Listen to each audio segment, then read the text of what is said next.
There are things in life that do not warn you before they arrive.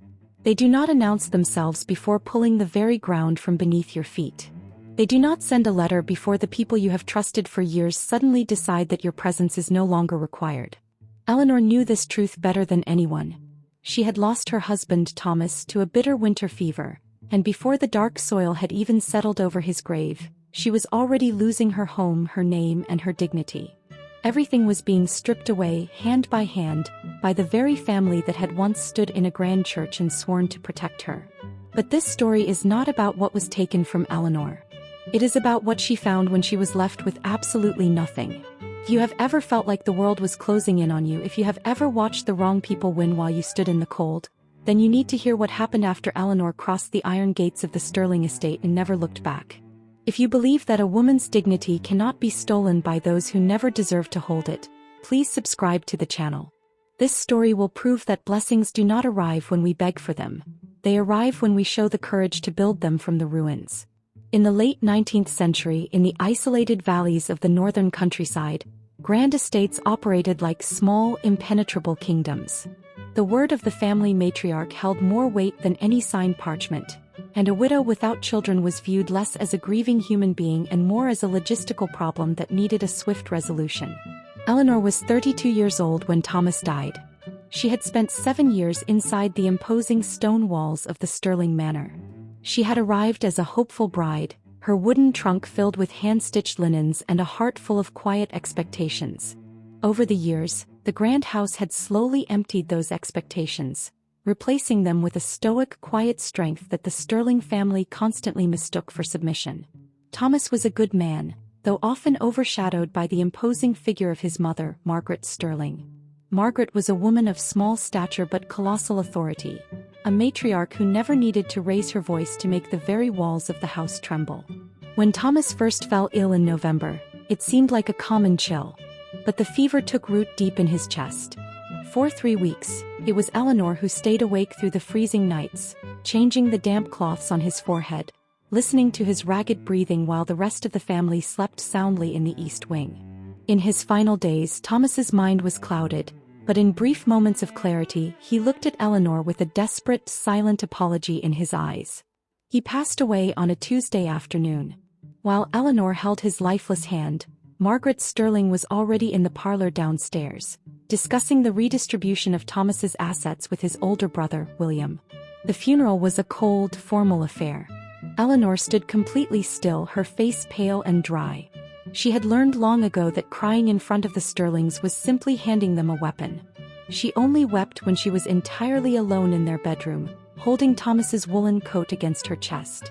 The changes began the very next morning. The fragile truce that had existed while Thomas was alive evaporated. William began locking the door to the estate's study. Her sisters-in-law stopped acknowledging her in the hallways. Then came the grand humiliation. Margaret called a family gathering in the main drawing room. Eleanor was summoned not as a daughter but as a dismissed servant. With a voice as cold as the winter wind rattling the window panes, Margaret announced that since Eleanor had produced no Sterling heirs, she had no practical claim to the estate. When Eleanor calmly mentioned a small forgotten plot of land Thomas had promised her, a ruined place called Blackwood Ridge, Margaret's eyes narrowed. The matriarch claimed Thomas was out of his mind, delirious, and that no such promise was valid. But Margaret did not stop there. To ensure Eleanor left without a fight, the matriarch orchestrated a brutal lie. A valuable silver heirloom suddenly went missing. Without saying the word thief, Margaret had the local constable search Eleanor's meager belongings in the middle of the grand hallway, with the entire household staff watching. The silver was never found, but the damage was done. The air was poisoned. Eleanor did not scream. She did not beg. She packed 2 modest dresses, her mother's rosary, and a heavy family Bible into a small leather satchel. Inside that Bible was the one thing Margaret did not know about: a legally witnessed deed to Blackwood Ridge, signed by Thomas months before he fell ill. Eleanor walked out the heavy oak doors of the Sterling Manor into a freezing, relentless downpour. She had no carriage, no money, and no destination other than a ruined farm she had never seen. The journey to Blackwood Ridge took 2 grueling days of walking through mud-slicked country roads and catching rides on the back of passing merchant wagons. By the time Eleanor finally saw the rusted iron gate marking the boundary of the property, the late afternoon sun was already sinking behind the jagged tree-line, casting long skeletal shadows across the overgrown fields. The estate was exactly as the whispers in the village had described it: abandoned, forgotten, and entirely surrendered to nature.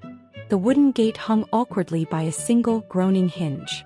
The path leading up to the house was completely swallowed by tall, yellowed grass and creeping briars that snatched at the hem of her damp skirt. Eleanor pushed the gate open.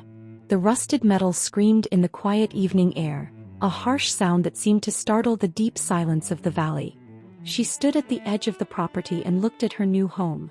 It was a modest timber and stone farmhouse, its roof sagging dangerously on the eastern side.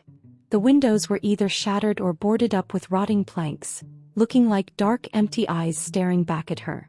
There was no fence left standing, no sign of livestock, no smoke rising from the stone chimney. It was a place where life had simply stopped. For a fleeting moment, standing in the cold wind, the sheer weight of her isolation threatened to crush her. But Eleanor tightened her grip on her leather satchel, squared her tired shoulders, and began to walk up the path. She was not a guest here, she was the owner. Stepping onto the porch, the wooden boards groaned ominously under her boots. She pushed the heavy front door, which stubbornly scraped against the swollen floorboards before yielding to the dark interior. The smell of abandonment hit her instantly, a thick, damp cocktail of mold, old dust, and rotting wood. She stepped inside, leaving the door open to let the fading twilight penetrate the gloom. The house was essentially one large main room with a massive stone hearth at its center, flanked by two smaller rooms. The floor was covered in a thick layer of dirt and dead leaves that had blown in through the broken windows over the years. A single sturdy wooden table sat in the center of the room, remarkably intact despite the decay surrounding it. Eleanor set her satchel on the table. She did not collapse. She did not break down into tears. The survival instinct she had honed during her years with the Sterling family kicked in with a cold, mechanical efficiency. She found an old, rusted oil lantern hanging on a hook near the fireplace. Miraculously, there was still a small pool of oil at the bottom. Using a match she had begged from a wagon driver earlier that day, she struck a flame. The warm, golden light flared, pushing the shadows back into the corners of the room. It wasn't much, but it was light. And in that flickering glow, the ruined cabin suddenly felt marginally less like a tomb and more like a shelter. She opened her satchel and carefully pulled out the heavy family Bible. Her hands, trembling slightly from exhaustion and the biting cold, turned to the center pages. There, pressed safely between the Book of Psalms, was the deed to Blackwood Ridge. But it was not just the deed. As she unfolded the thick parchment, a smaller, folded piece of paper slipped out and fluttered to the dusty floor. Eleanor frowned, picking it up. It was written in Thomas's hand, the shaky, uneven script of a man whose strength was failing him, written during those final, feverish days when William had locked her out of the study. She brought the paper closer to the lantern. The note was short, desperate, and filled with a quiet, urgent love. "My dearest Eleanor," it read. "If you are reading this, the worst has come to pass and my mother has shown you no mercy. I am so deeply sorry for the cowardice of my life. Blackwood Ridge is all I could secure for you away from their grasping hands. Looks like a ruin, but it holds more than you know. Do not sell it. Do not let them take it. When you arrive, seek out a man named Silas Thorne. He lives on the western boundary.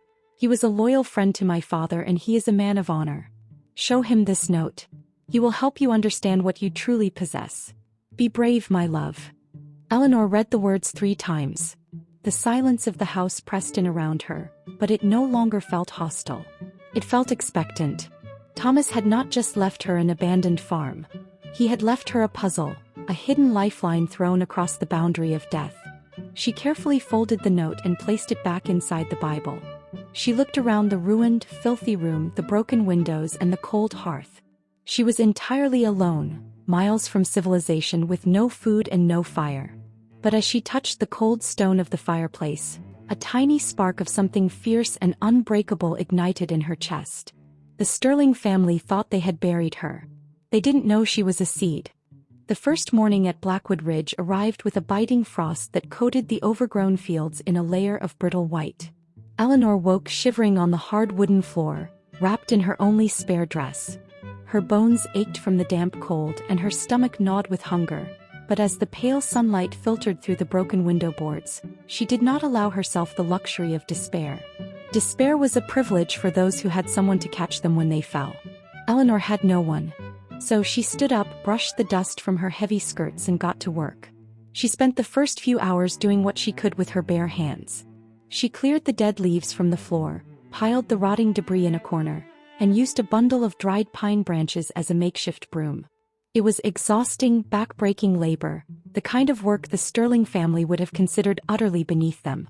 But for Eleanor, every sweep of the branches felt like reclaiming a tiny piece of her own agency. By mid-morning, the main room was at least passable. She drank cold water from a rusted pump in the yard, ignoring the metallic taste, and turned her gaze toward the dense, imposing tree line that marked the western boundary of the property. Thomas's note had been clear. Seek out Silas Thorne. She walked for nearly an hour through the untamed brush, her boots sinking into the soft, frosted earth. The forest here was old and quiet, indifferent to her struggles. Just as she began to doubt whether she was walking in the right direction, the sharp, rhythmic sound of an axe striking wood echoed through the trees. She followed the sound until the dense pines gave way to a modest clearing. There, swinging a heavy iron axe with the steady, measured rhythm of a man who had worked the land his entire life, was Silas Thorne. He was a formidable figure, older than Thomas, perhaps in his late 40s or early 50s. His hair was thick and threaded with silver, and his beard was rough and unkempt. He wore a faded linen shirt despite the cold, his sleeves rolled up to reveal forearms corded with muscle and scarred by years of hard labor. He did not look like a polite gentleman from the city. He looked like the forest itself, weathered, unyielding, and completely at home in the quiet isolation. He stopped his work before she even stepped fully into the clearing, his sharp, dark eyes locking onto her. He did not look surprised, nor did he look particularly welcoming. He simply rested the head of the axe on a massive chopping block and waited for her to speak. Eleanor approached him, her spine straight. She did not flinch under his heavy gaze. She reached into her pocket, pulled out the folded note Thomas had left her, and held it out. "My name is Eleanor Sterling," she said, her voice steady despite the freezing wind. "My husband, Thomas, passed away 4 days ago. He told me to find you." Silas did not immediately take the paper. He looked at her face, reading the exhaustion, the fresh grief, and the fierce determination hiding just beneath the surface of her pale skin. He wiped his calloused hand on his canvas trousers and took the note. He read it in complete silence. The woods around them seemed to hold their breath. When he finished, he folded the paper with surprising gentleness and handed it back to her. "I knew Thomas," Silas said. His voice was a deep, gravelly baritone, rough from disuse. "But I knew his father, Arthur, much better. Arthur Sterling saved my life during the harsh winter of '72. He was a good man. The rest of his family..." Silas paused, his jaw tightening slightly. "The rest of them are vultures. They took everything," Eleanor said, the words slipping out before she could stop them. "They left me with nothing but the clothes on my back and the deed to this ruined place." Silas looked at her, his dark eyes softening just a fraction. "They didn't leave you with nothing, Mrs. Sterling. They left you with the only piece of land that actually matters. They just don't know it yet. If you are watching this and feeling the weight of the world on your shoulders, know this.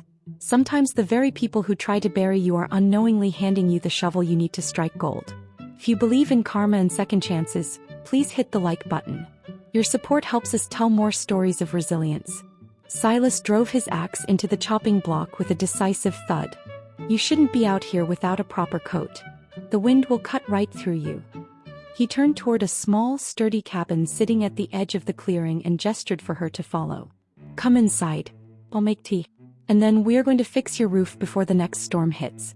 A promise made to an old friend is a debt that does not expire with time. For the first time since Thomas's death, Eleanor felt the tight knot of anxiety in her chest loosen. She had found a quiet giant in the woods, a man who asked for nothing but offered his strength freely. The days that followed fell into a grueling but profoundly grounding rhythm. For Eleanor, the brutal physical labor of restoring Blackwood Ridge became a peculiar kind of medicine. It was an exhaustion that purged her mind of Margaret Sterling's cold sneer and William's greedy eyes. Silas Thorne arrived every morning just as the sun crested the eastern ridge. He never knocked. He simply appeared in the yard with his tools, a silent, towering presence who saw exactly what needed to be done and did it without requiring a single word of instruction or expecting a word of thanks. He began with the roof. For 3 days, Silas balanced precariously on the rotting beams, replacing shattered timber with fresh, sturdy oak he had milled himself. Eleanor did not sit idly by. She hauled water from the freezing creek, mixed mortar for the crumbling stone chimney, and cleared the suffocating overgrowth from what used to be a humble vegetable garden. Her hands, once soft and accustomed to the fine embroidery of the Sterling manner, grew calloused and blistered. Her fingernails were permanently stained with dark soil. Yet every time she washed her face in the icy creek water, the reflection looking back at her seemed more alive, more vividly real than the pale, ghostly woman who had lived under the matriarch's oppressive thumb. A quiet, unbreakable companionship began to form between them. It was built not on idle chatter but on shared labor and mutual respect. Silas was a man of very few words, but Eleanor quickly learned to read his silences. A single nod meant the wood was solid. A slight frown meant a storm was blowing in from the north. When he left a bundle of dried venison and a small sack of potatoes on her table without a word, it meant he had noticed she was skipping meals to ration her dwindling supplies. He never pitied her, and in return she never treated him like a hired servant. They were equals, bound by the unforgiving nature of the wilderness and a shared disdain for the cruelty of the world they had left behind. It was during the 3rd week, as the first heavy snows threatened to fall, that Silas finally revealed the secret Thomas had written about in his final letter. They were clearing a dense patch of thorny brush at the far eastern edge of the property, a section Eleanor had barely explored. As Silas swung his heavy pickaxe to uproot a massive, stubborn pine stump, the iron struck something hard beneath the soil. It did not sound like an ordinary rock. It was a sharp, ringing crack that echoed in the cold air. Silas stopped immediately. He dropped to his knees, his massive hands brushing away the frozen dirt and tangled roots. Eleanor stepped closer, her breath pluming in the frigid air, watching intently as he uncovered a wide, pale vein of stone. It was strangely bright, almost white against the dark earth, with a coarse, crystalline texture. Silas sat back on his heels, his dark eyes tracing the line of the rock as it disappeared deeper into the hillside. He let out a long, slow breath. "What is it?" Eleanor asked, pulling her woolen shawl tighter around her shivering shoulders. "Limestone," Silas murmured, his rough voice carrying a trace of genuine awe. "But not just any limestone. This is high-grade, pure calcium carbonate. And by the look of the topography..." He stood up, scanning the ridge with the calculating gaze of a man who understood the very bones of the earth. "This isn't just a surface rock. This is a massive, deep-seated deposit. A quarry." Eleanor frowned, trying to grasp the implication. "A quarry? But what does that mean for us?" Silas turned to look at her, the gravity of the discovery settling over his weathered features. "It means, Eleanor, that Arthur Sterling was a much smarter man than anyone gave him credit for. He knew this was here. He must have surveyed it in secret years ago, but he died before he could claim the mining rights. The rest of the Sterling family, they only care about sprawling green pastures and grand manor houses. They thought Blackwood Ridge was worthless, barren land." He stepped closer, his dark eyes locking onto hers with intense, fiery seriousness. "This deposit is worth an absolute fortune. The railway companies are expanding north, and they are desperate for this exact grade of limestone for construction and steel purification. If this vein runs as deep as I think it does, this ruined farm is worth 10 times the value of the entire Sterling estate." The wind howled through the barren trees, but Eleanor barely felt the cold. Her heart was hammering violently against her ribs. Thomas had known. In his final, desperate days, he had secured the only thing that could truly protect her. He hadn't just given her a place to hide. He had given her the ultimate weapon to fight back. "They don't know," Eleanor whispered, the realization washing over her like a tidal wave. "Margaret and William. They threw me away like garbage, thinking they had stripped me of everything." Silas nodded slowly, a dark, dangerous half-smile touching the corners of his mouth. "They threw away the crown jewel, thinking it was a worthless stone. But listen to me carefully. When they find out, and they will find out once the official surveyors come, they will come for it. They will come for you with everything they have. Eleanor looked down at the pale, valuable stone at her feet, and then up at the quiet, towering man who stood beside her. The fear that had ruled her life for 7 years was completely gone. In its place was a cold, terrifying strength. "Let them come," she said. "If you are ready to see Eleanor fight back and claim what is rightfully hers, comment the word, justice, below. And don't forget to subscribe because the Sterling family is about to learn a very painful lesson." The discovery of the limestone vein changed everything at Blackwood Ridge. It was no longer just a ruined farm offering a meager existence. It was a fortress sitting on top of an empire. But Silas knew better than to celebrate prematurely. He understood that wealth, especially hidden wealth, was a beacon for the ruthless. He warned Eleanor that they needed irrefutable, legal proof of the deposit before Margaret Sterling caught wind of what was happening. If Margaret discovered the quarry's existence before Eleanor had a certified surveyor's report, the matriarch would use her vast wealth and political influence in the city to crush Eleanor's claim, perhaps even fabricating evidence that Thomas was insane when he signed the deed. "We need a man from the city," Silas said one evening, sitting by the hearth as the fire crackled against the winter chill. "An official geological assayer. Someone whose stamp cannot be bought or bullied by the Sterling name." Eleanor, sitting across from him, paused her mending. "How do we find someone like that? And how do we pay him? I have nothing but the clothes in this room." Silas stared into the fire, the orange light flickering across his scarred features. "Leave that to me. I have a few old debts I can call in. You just focus on keeping this property secure. Do not let anyone from the village wander onto this land. If anyone asks, you are simply trying to survive the winter." The next morning, Silas left before dawn, riding his massive draft horse toward the distant railway town. Eleanor was left entirely alone at Blackwood Ridge. For 3 days the silence of the forest was absolute. She chopped her own wood, fed the small fire, and kept a loaded, double-barreled shotgun, a gift Silas had left behind, leaning against the wall near the door. The isolation which would have terrified her a month ago now felt like armor. She was guarding her future. On the afternoon of the 4th day the silence was broken. Eleanor was near the creek, hauling a bucket of icy water, when she heard the distinct rhythmic crunch of hooves on the frozen ground. She froze, her heart hammering against her ribs. She set the bucket down quietly and slipped behind a large oak tree, peering toward the main path. Through the bare, skeletal branches she saw him.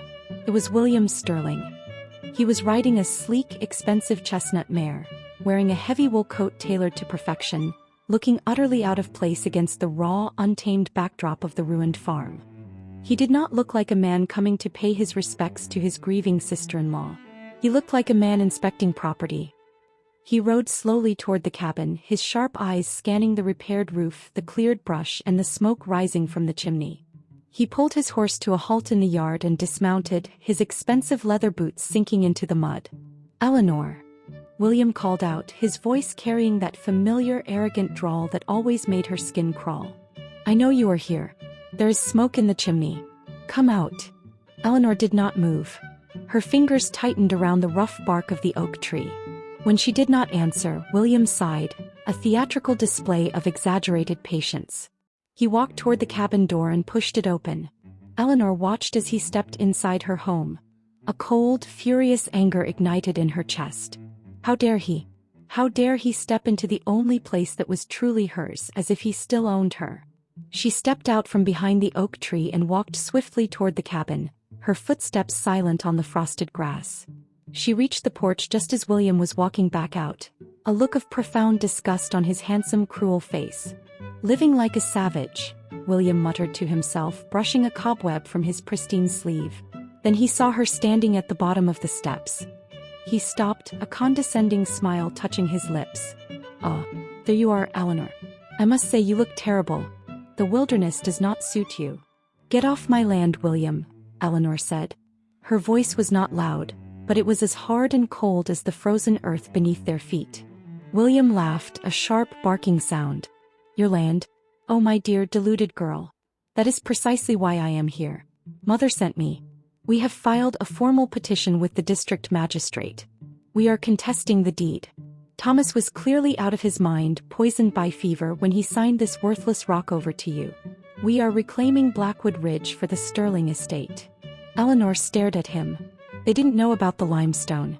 They were simply doing this out of spite, out of a pathological need to possess everything and leave her with nothing.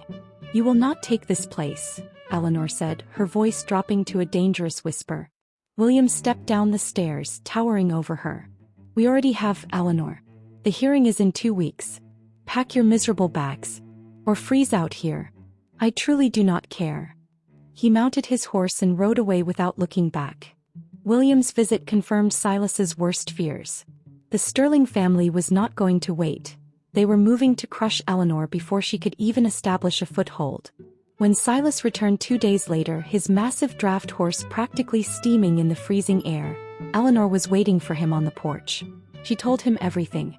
She recounted William's arrogant words, the formal petition, and the hearing set for 2 weeks' time. She expected Silas to look worried, to perhaps suggest they flee, but the towering woodsman simply tied his horse to the post, his expression unreadable. 2 weeks, Silas grunted, pulling his heavy gloves off with his teeth. That is more time than I expected Margaret to give us. Arrogance makes people slow. They think you are a helpless widow crying in a ruined cabin. They are not expecting a fight. He turned to the woods behind him.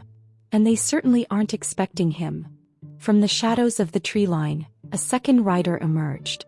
He was a stark contrast to Silas.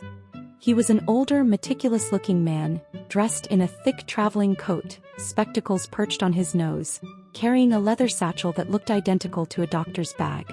Eleanor, Silas said, this is Mr. Harrison. He is the chief geological assayer for the Northern Railway Expansion Company. He owes me his life from a blizzard a decade ago. He is here to look at the stone. Mr. Harrison dismounted stiffly, rubbing his frozen hands together. He did not offer polite pleasantries or ask for tea. He simply looked at Silas and said, "Show me." For the next 3 days, Blackwood Ridge became a site of intense, silent activity.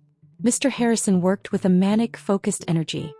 He brought strange, brass instruments from his leather bag, hammering steel spikes into the frozen earth, collecting samples from the deep vein Silas had uncovered, and burning small pieces of the rock with potent-smelling chemicals over the hearth fire late into the night. Eleanor and Silas left him to his work, understanding that the quiet, meticulous man held their entire future in his ink-stained hands. On the evening of the 3rd day, as the wind howled outside, threatening to tear the newly repaired roof from its beams, Mr. Harrison finally sat down at the wooden table. He arranged his papers neatly, adjusting his spectacles. Eleanor sat across from him, her hands clasped tightly in her lap.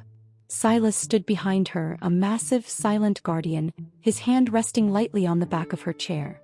"Well," Mr. Harrison began, his voice dry and precise, "I have concluded my tests. The vein you have uncovered is not a surface anomaly. It is the exposed ridge of a deep, subterranean deposit. The calcium carbonate concentration is exceedingly high, over 95% pure. It is perfect for industrial steel fluxing." He looked up, his eyes sharp behind the glass. "To put it plainly, Mrs. Sterling, you are sitting on a geological gold mine. The railway companies will pay an exorbitant sum for the exclusive mining rights to this land." Eleanor felt the breath leave her lungs. It was real. The wealth, the security, the ultimate weapon against the Sterling family. It was all real. "I have drafted the official assayer's report," Mr. Harrison continued, pulling a thick, officially stamped document from his satchel. "It bears my signature and the seal of the Railway Commission. It is a legally binding assessment of the property's immense value. No local magistrate can dismiss this."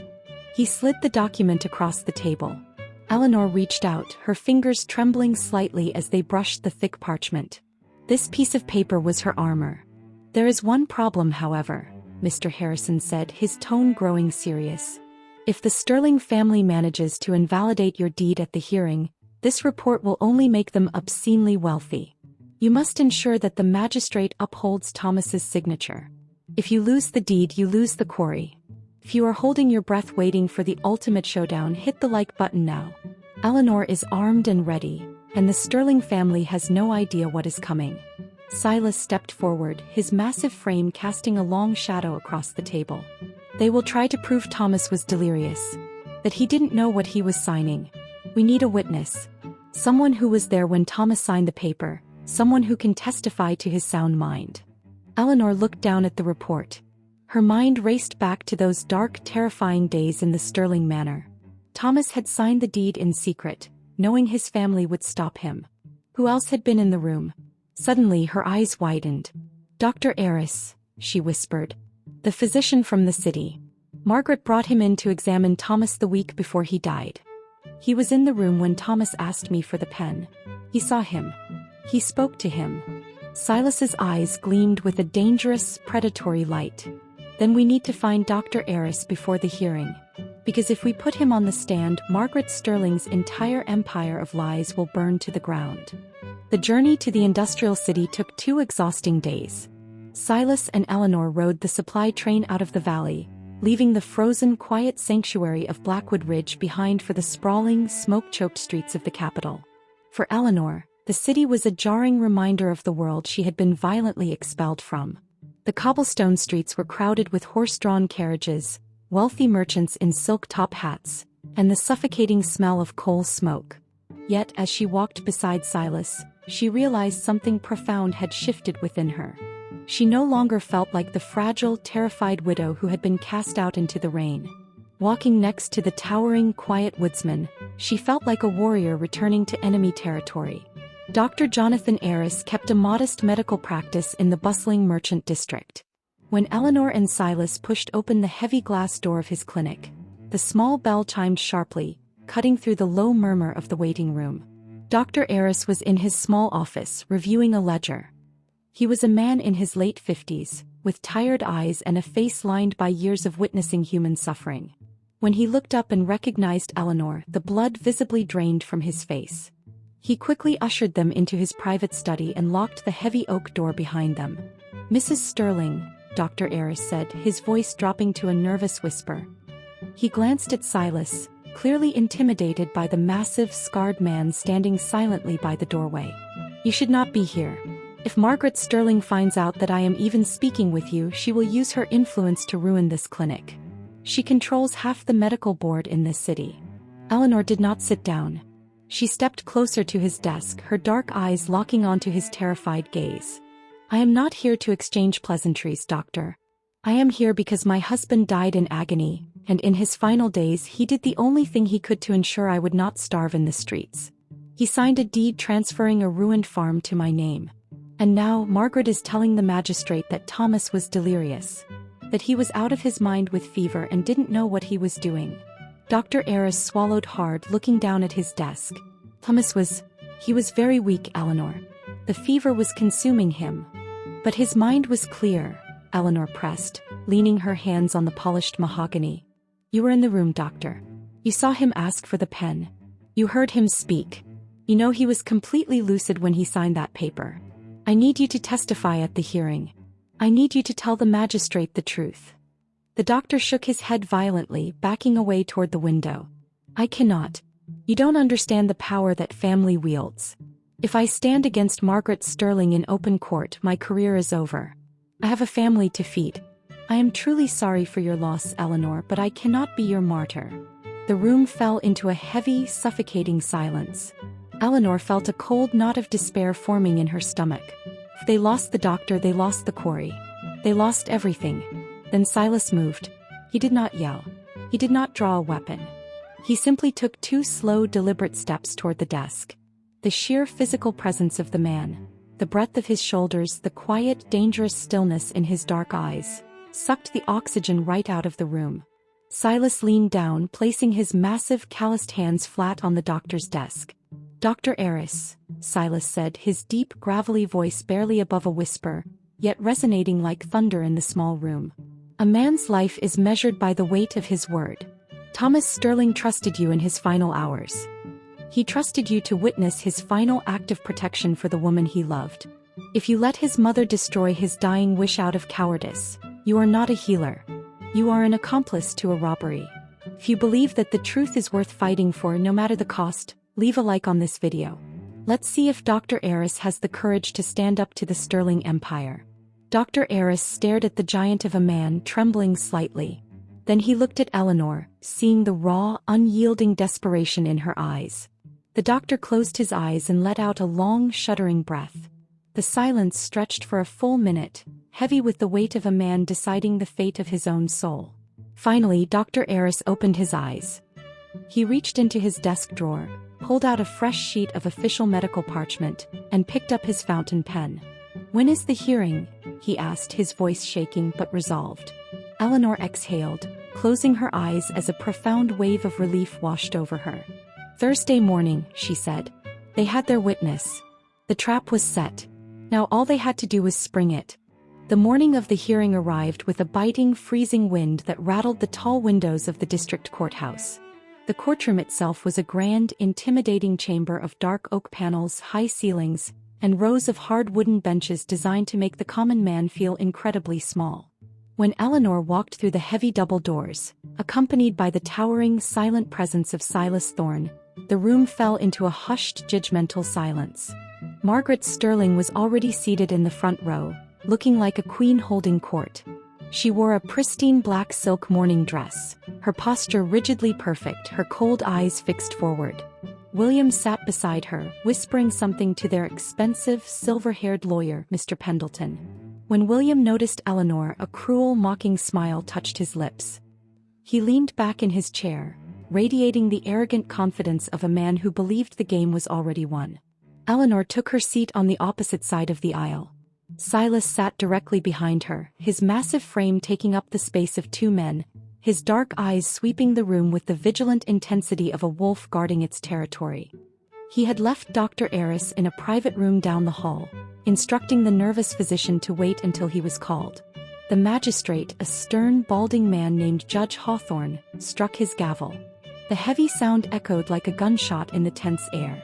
"We are here today to review the petition filed by the Sterling estate," Judge Hawthorne announced, peering down through his reading glasses. "The petitioners seek to invalidate a deed of transfer for the property known as Blackwood Ridge, currently held by the widow Mrs. Eleanor Sterling. Mr. Pendleton, you may proceed." The Sterling lawyer stood up, buttoning his tailored jacket with a flourish. He paced confidently before the judge's bench. "Your Honor, this is a tragic but straightforward matter. My clients are grieving the loss of a beloved son and brother.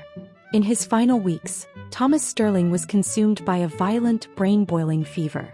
We have sworn affidavits from the household staff confirming that Thomas was hallucinating, unable to recognize his own mother. It was during this period of severe mental incapacitation that the respondent, Eleanor Sterling, supposedly procured his signature on a deed, stealing a piece of ancestral land. We ask that this fraudulent document be rendered null and void." Margaret Sterling dabbed her dry eyes with a lace handkerchief, a flawless performance of a heartbroken mother. Whispers rippled through the gallery. It was a perfect, venomous narrative. "Mrs. Sterling," Judge Hawthorne said, turning his gaze to Eleanor, "do you have legal counsel to refute these claims?" Eleanor stood up slowly. Her legs trembled slightly beneath her heavy skirts, but she forced her spine to remain entirely straight. She did not look at Margaret or William. She looked directly at the judge. "I have no lawyer, Your Honor," Eleanor said, her voice clear and steady, cutting through the silence of the courtroom. "I only have the truth. My husband was weak, yes. The fever took his strength, but it did not take his mind. He knew exactly what his family would do to me once he was gone. He signed that deed in secret, in a desperate attempt to protect me from the very people sitting in this room." William scoffed loudly. "Lies from a desperate thief," he spat, pointing a finger at her. Judge Hawthorne slammed his gavel. "Order. Mr. Sterling, contain yourself." The judge looked back at Eleanor. "Mrs. Sterling, the law requires more than impassioned speeches. The petitioners have sworn statements regarding your husband's mental state. Do you have any proof, any witness, who can attest that Thomas Sterling was of sound mind when he signed that document? The moment we have all been waiting for has arrived. If you are ready to see Margaret Sterling's arrogant smile wiped from her face, comment karma right now." Eleanor turned her head slightly, locking eyes with Silas. The giant woodsman gave her a single, slow nod. "Yes, Your Honor," Eleanor said, turning back to the bench. Her voice rang out with absolute, chilling certainty. "I call Dr. Jonathan Aris to the stand." The courtroom went dead silent. In the front row, Margaret Sterling completely froze. The lace handkerchief slipped from her fingers, fluttering to the wooden floor like a dying white bird. William's arrogant smirk instantly vanished, replaced by a look of sheer, unadulterated panic. He whipped his head around, staring in horror as the heavy oak doors at the back of the courtroom slowly swung open. Dr. Aris walked down the center aisle. He looked pale and terrified, but his steps were steady. He carried his black medical bag tightly against his chest. As he passed the Sterling family, Margaret glared at him with a look of such concentrated venom it could have stopped a man's heart. But Dr. Aris did not look at her. He looked at Silas, who was standing tall and immovable behind Eleanor. Dr. Aris took the stand and placed his hand on the Bible. The trap had been sprung and the jaws were about to snap shut. Dr. Aris took the stand. The wooden floorboards creaked under his weight. He placed his trembling hand on the Bible and swore to tell the truth. Judge Hawthorne peered down at him over his spectacles. "State your name and profession for the record." "Dr. Jonathan Aris," he replied, his voice shaking slightly before he cleared his throat and found his footing. "Chief physician at the Metropolitan General Hospital." The Sterling lawyer, Mr. Pendleton, immediately stood up. "Your Honor, we were not informed of this witness. This is highly irregular." "You are contesting the mental state of the deceased, Mr. Pendleton," the judge replied coldly. "The attending physician is the most relevant witness possible." "Overruled. Proceed, Dr. Aris." Eleanor stood up from her table. She did not walk to the center of the room. She simply looked at the doctor from where she stood. "Dr. Aris, you attended to my husband Thomas Sterling during his final weeks. Is that correct?" "It is," the doctor said, his voice gaining strength as he looked away from Margaret and focused entirely on Eleanor. "I visited him 3 times. The final visit was just 2 days before his passing." "And during that final visit," Eleanor asked, her voice ringing clear in the silent courtroom, "was Thomas delirious? Was he unable to recognize his family or understand his actions?" Dr. Aris shook his head firmly. "No. The fever was destroying his body, yes. He was incredibly weak. But his mind was remarkably sharp. In fact, he asked me to ask his mother, Margaret Sterling, to leave the room so he could speak to you in private." A loud gasp echoed through the gallery. Margaret's face turned an ashen, sickly gray. "And what happened then?" Eleanor prompted. "He asked you for a pen and paper," Dr. Aris continued, his voice echoing in the high-ceilinged room. "He told me he needed to sign a deed of transfer. He explained with complete clarity that he was leaving Blackwood Ridge to his wife because he feared his family would leave her destitute. He knew exactly what he was doing. I witnessed the signature myself." "Liar!" William shouted, slamming his fist on the heavy oak table. "He's been paid off. Look at him, he's sweating like a pig." Judge Hawthorne banged his gavel with ferocious force. "One more outburst, Mr. Sterling, and you will spend the night in the city jail for contempt. Sit down." William sank back into his chair, his face flushed with impotent rage. Mr. Pendleton stood up, desperately trying to salvage the situation. "Your Honor, even if we entertain this absurd testimony, the fact remains that transferring a piece of ancestral land to a childless widow while the rest of the estate suffers is fundamentally unjust. Blackwood Ridge is a vital piece of the Sterling legacy." Eleanor turned to the judge. "Your Honor, if I may. My husband did not give me a functioning estate. He gave me a ruined, abandoned farm that his family had ignored for decades. They do not want it for its legacy. They want it because of what lies beneath it." She reached into her dark satchel and pulled out the thick, officially stamped parchment. "I submit to the court the official Geological Assayer's report, conducted by the Chief Assayer of the Northern Railway Commission just 3 days ago." She handed the document to the bailiff, who passed it up to the judge. The courtroom held its collective breath. Judge Hawthorne adjusted his spectacles and began to read. As his eyes moved down the page, his eyebrows slowly rose. He read the final paragraph twice. "Calcium carbonate," the judge murmured, looking up with an expression of profound shock. "A massive, deep-seated deposit. Over 95% purity." William frowned, looking confused. "Limestone? You are fighting us over a pile of rocks." Mr. Pendleton snatched a copy of the report from the bailiff. As the lawyer read the numbers, the blood completely drained from his face. He slowly lowered the paper, turning to look at Margaret with an expression of pure, unadulterated horror. "Madam," the lawyer whispered, loud enough for the first few rows to hear, "that ruined farm is worth. It is worth more than the entire Sterling Manor. 10 times more." The silence that followed was absolute. It was the sound of an empire shattering. William's mouth fell open in dumbfounded shock. Margaret Sterling stared at the paper in the lawyer's trembling hand, her pristine facade cracking, revealing the greedy, desperate woman underneath. She had thrown away a fortune because she could not bear to look closely at something she deemed broken and useless. Judge Hawthorne cleared his throat, setting the report down. "The testimony of the attending physician is definitive. The mental state of Thomas Sterling was sound. The deed of transfer is legally binding and irrevocable. The petition to invalidate is officially dismissed. Blackwood Ridge and all mineral wealth beneath it belongs entirely to Mrs. Eleanor Sterling." The gavel struck the sounding block. It was the loudest, most beautiful sound Eleanor had ever heard. Margaret Sterling stood up, her hands shaking violently. She looked at Eleanor, her eyes wide with a mixture of sheer hatred and profound, crushing defeat. But Eleanor did not gloat. She simply looked at her former mother-in-law with complete, utter indifference. She turned her back on the Sterlings, took Silas's arm and walked out of the courtroom. The heavy wooden doors closed behind them, shutting the Sterling family inside the tomb of their own arrogance. 5 years later, the passage of time at Blackwood Ridge was no longer measured by the desperate struggle to survive the brutal winters, but by the steady, prosperous rhythm of a land that had finally been awakened. The ruined, sagging farmhouse that Eleanor had walked into with nothing but a leather satchel was completely gone. In its place stood a magnificent, sprawling country estate, built from the very white limestone that had secured her freedom.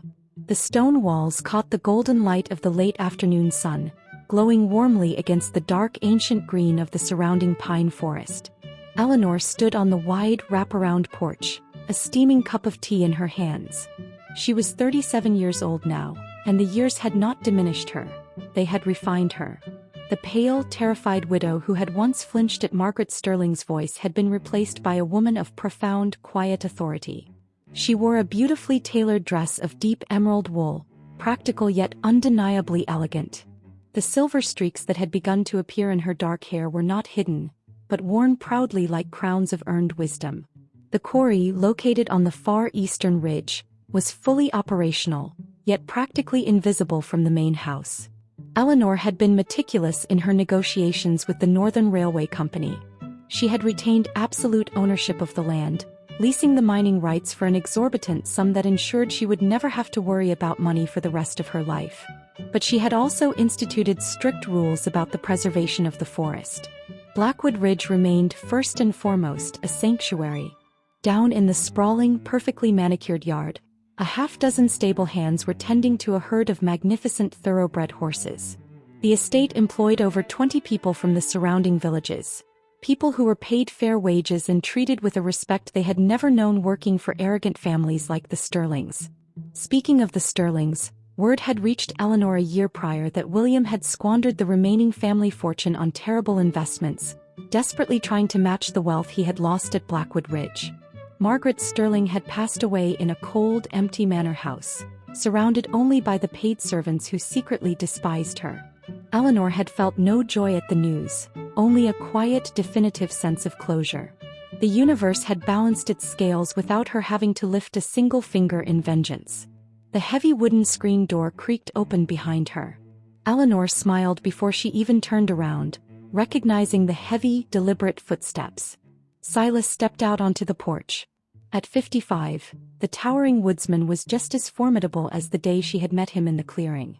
The silver in his thick beard was more prominent now, but his broad shoulders remained unbowed, and his dark eyes still held that same quiet, dangerous intensity that made dishonest men step out of his way.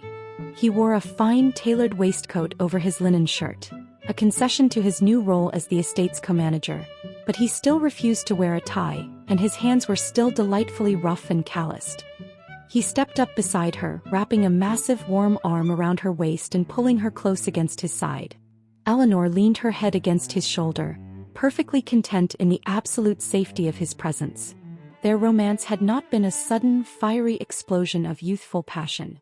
It had grown like an oak tree, slowly, silently putting down deep, unbreakable roots.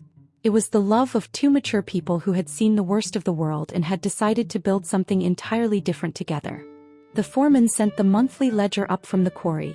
Silas rumbled, his deep voice vibrating against her shoulder. Production is up 20%. The new rail spur is finished. We are officially producing more limestone than any other independent operation in the Northern Territories. Eleanor took a sip of her tea, looking out over the rolling green hills of her empire. Arthur Sterling would have been proud, she said softly. He would have been, Silas agreed. He turned his head, pressing a soft, lingering kiss to her temple. But not of the stone, Eleanor. He would be proud of the woman who fought a den of wolves and built a kingdom from a ruin. Eleanor smiled, turning to face the man who had asked for nothing and given her everything. She reached up, her hand gently tracing the scarred, weathered line of his jaw. I didn't build it alone, Silas, she whispered. He looked down at her, his eyes filled with a devotion so profound it still sometimes took her breath away. He leaned in, capturing her lips in a slow, deep kiss that tasted of the crisp autumn wind and the absolute certainty of belonging. The sun finally dipped below the horizon, painting the sky in brilliant strokes of purple and gold. Blackwood Ridge was quiet, but it was no longer the silence of abandonment. It was the silence of a battle won, of a life fully lived, and of a love that needed no words to prove its strength. If Eleanor and Silas's story touched your heart, and if you believe that true love and karma always win in the end, please hit the like button, share this story and subscribe to the channel. Let us know in the comments. Would you have the courage to start over with nothing? Tell us which country you are watching from. Thank you for watching and we will see you in the next story.